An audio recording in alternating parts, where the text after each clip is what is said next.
I'm James Brierton in Charlotte, North Carolina, and we take you out now to New York City, where we're getting reports of a helicopter crash in the Hudson River. You're taking a look at New York City Department of Transportation DOT cameras here along the West Side Highway and on the approach to the Holland Tunnel along Canal Street, where you can see the large presence of emergency vehicles. DOT traffic operators have been moving these cameras around over the course of the last few minutes. We've been able to see not only crowds that have gathered here on the west side of New York City, but also the emergency response, which once again is staged right here at the Holland Tunnel, Interstate 78, which connects the west side of Lower Manhattan to New Jersey.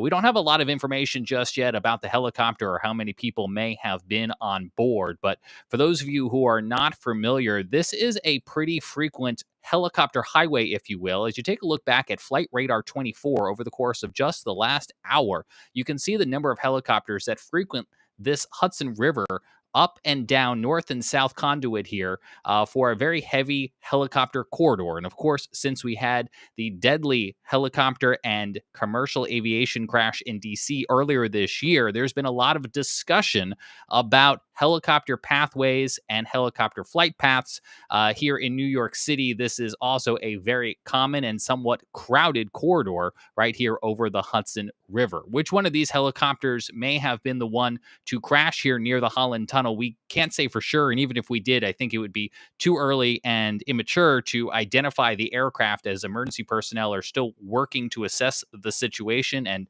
reach out to those who may have friends or family aboard this helicopter.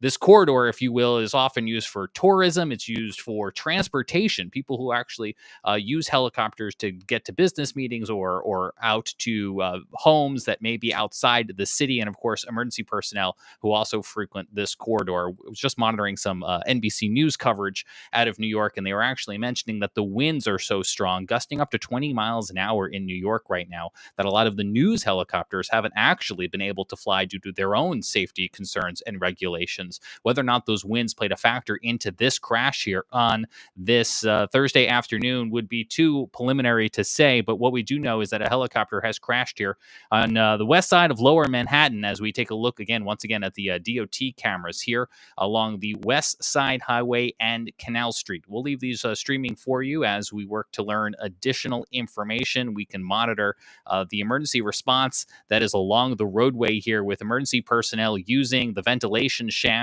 and the entrance of the Holland Tunnel, which actually jets out into the water. Well, they're using that kind of as a staging area. So live pictures that we've seen on TV, the crash seems to have been right around here, where the entrance again of the Holland Tunnel, these traffic cameras were showing you along the West Side Highway and Canal Street kind of as the lead up. We've seen lots of emergency boats that have kind of docked along this pier, if you will. This is where the highway descends right here under the Hudson River. We've seen the boats and the such kind of stage along that area, in addition to the emergency personnel that we are able to see on camera here. Matter of fact, if you bear with me for just a moment, just like we often use Flight Tracker, there are also websites to track boats, and I might be able to, doing this live with you here, might be able to show you right now where some of those boats are. Matter of fact, I'll go ahead and switch my screen share out here, and we have a marinetraffic.com tracker right now, which shows you the kind of a lot of these NYPD, FDNY boats that are in the river, almost actually here on the New Jersey side of the Hudson River, so kind of closer on the Hoboken side of things, but again, a pretty small corridor, relatively speaking, between Manhattan and New Jersey right here. Again, crowded for boat traffic, crowded for aviation, and of course, then you've got the Holland Tunnel that goes underneath. So we'll see what becomes of this situation. We'll leave these traffic cameras streaming for you here on the Carolina Weather Group as emergency response continues here in New York and New Jersey.